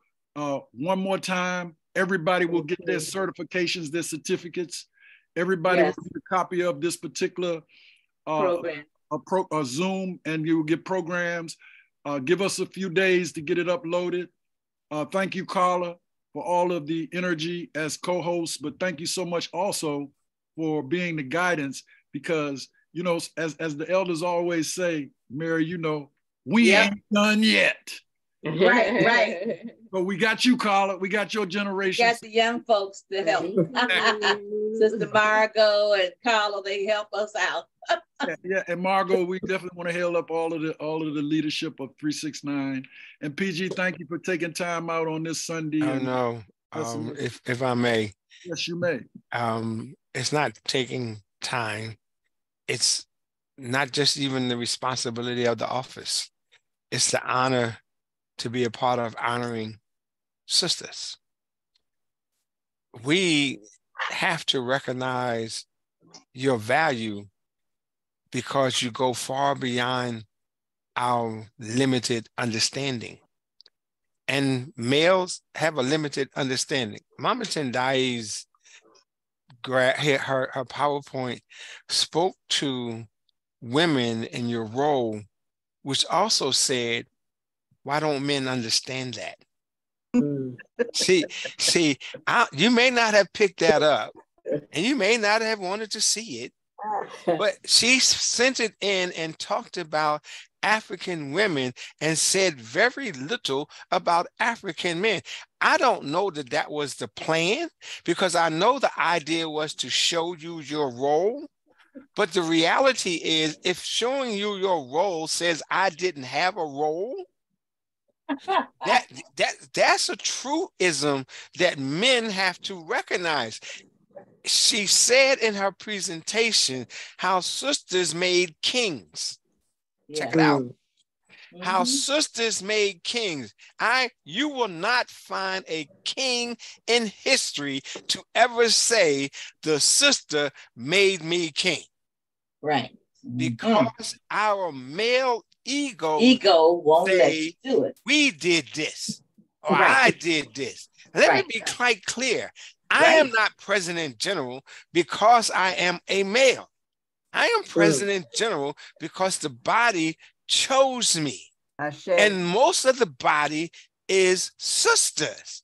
And when the sisters saw a problem in a previous electoral shift, they said, let's structure something different. Right. I'm not President General for life. I'm President General at your wish. Your wish, yes. At your wish. See, I understand my role. I'm clear. And what the sisters here tonight have shown across the board is that African women, check it out now. I'm not going to just say African women lead. African women, regardless of our different paths, have one thing in common: race first. Yes.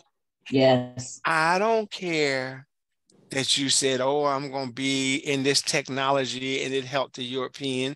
You wasn't doing the technology to help the European. You did the technology to say to the race, okay, if I can do it, get your asses online. Excuse my vernacular. I apologize for that. I do slip now and then into that ghetto language that I was raised with. And my mama said, you ain't supposed to use it. And some of my students are on this call and they know I didn't use it in my class. So again, I humbly apologize. But understand, this is what you've shown. You've shown women in technology, women in corporations, women that got things moving. And what made us have a role was the fact that you kicked in the door, even though they didn't recognize you because they were afraid of you, they recognized us. We were what you sacrificed for. We are all your sons, regardless of being husbands and men in your life and brothers. We are all your sons for your sacrifice. We are all your sons because of the accomplishment. If in my role as President General, I accomplish anything, it is because of the sisters that have stood behind me